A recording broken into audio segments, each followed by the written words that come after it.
fill in music. You can use thirds and fifths and octaves. You can use chromatic scale, things like that. But one of the prettiest ones that can be used for mostly slower rhythm songs are the arpeggios. Now you can finish a song with an arpeggio, but you can also add it in the middle, kind of like a run arpeggio put together. And I want to show you the first arpeggio that you should learn. And once you get that one down, the rest of them are pretty easy. It's mostly muscle memory. So I'm going to show you a little trick on how to do this. They'll kind of speed up your learning process so you can start using this right away in any of the music that you're playing. One of the things that will help you when you're first learning how to play the piano is your finger numbers, all right? It's a simple little thing that makes a lot of sense when you're playing. So you have, your thumb is always your number 1.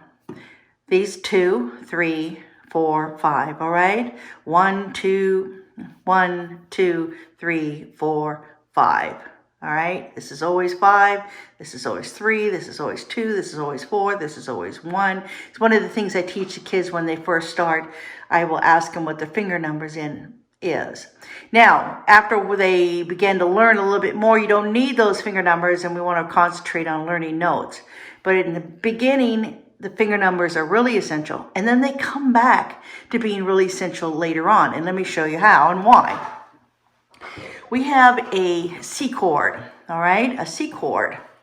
Here's a C chord. What if you didn't know those notes, but you still want to play the piano? Well, C chord would be 1, 3, 5, all right? Well, what becomes a little confusing for most people on the piano is a C chord with your bass hand, your left hand. It's not 1, 3, 5. It's 5, 3, 1. All right? It's almost like you have to think a little bit backwards. But let's take this farther. Let's try that. Let's go 5, 3, 1. Now we're gonna be on the C, okay? 5, 3, 1. 1, 3, 5. 5, 3, 1. 1, 3, 5.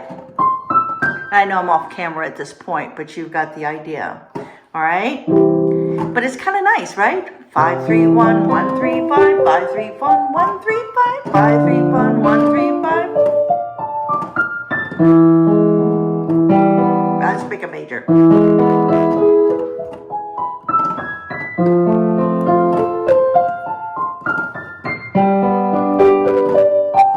So you see how it goes there? So 5, 3, 1. As long as you pick the white key. 5, 3, 1, 1, 3, 5, 5, 3, 1. 1, 3, 5, 5, 3, 1, 1, 3, 5, 5, 3, 1.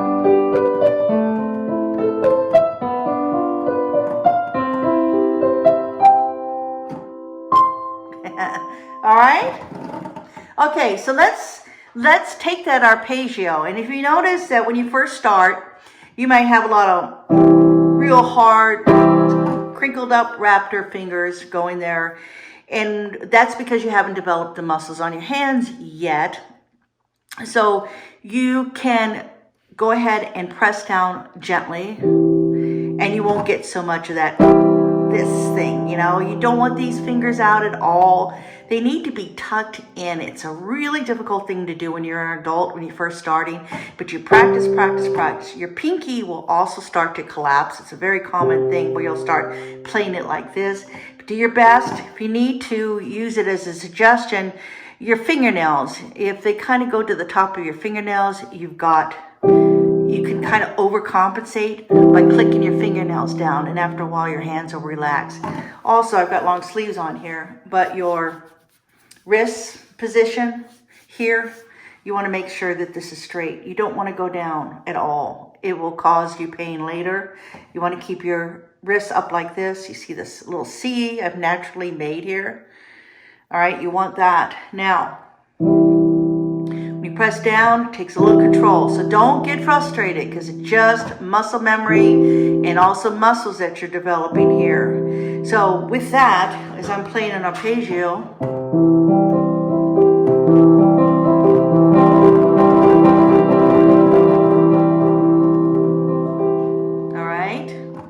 As you see, as I put more strength into it, I still keep my fingers, I don't let them get hard, all right?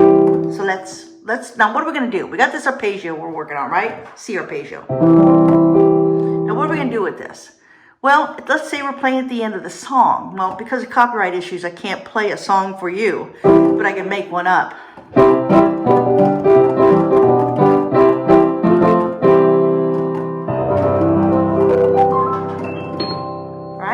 That's at 531 135 531 135. You can go up the keyboard as high as you want to go.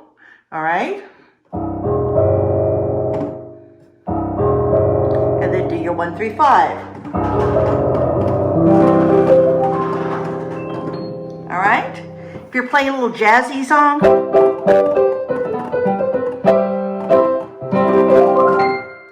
now what did I just do? My gosh. I doubled up on the arpeggio. I just didn't go 5 3 1 1 3 5. I did 5 3 1 1 3 5 5 3 1 1 3 5 5 3 1 1 3 5. It's a faster song. We'll take that double. All right, let's do it slow.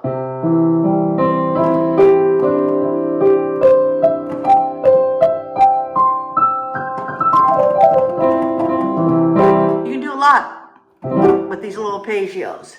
So once you get the down, try a double one.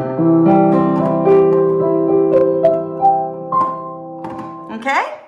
All right, I think that's enough right there. Just practice those. I'm going to have a lot more tricks on my channel, and if you have anything you're particularly interested in, something you've probably seen somebody do, and you go, hey, how did they do that? Just let me know, and I will find it and see what it is and mimic it for you and show you how to play it. All right, thanks for listening.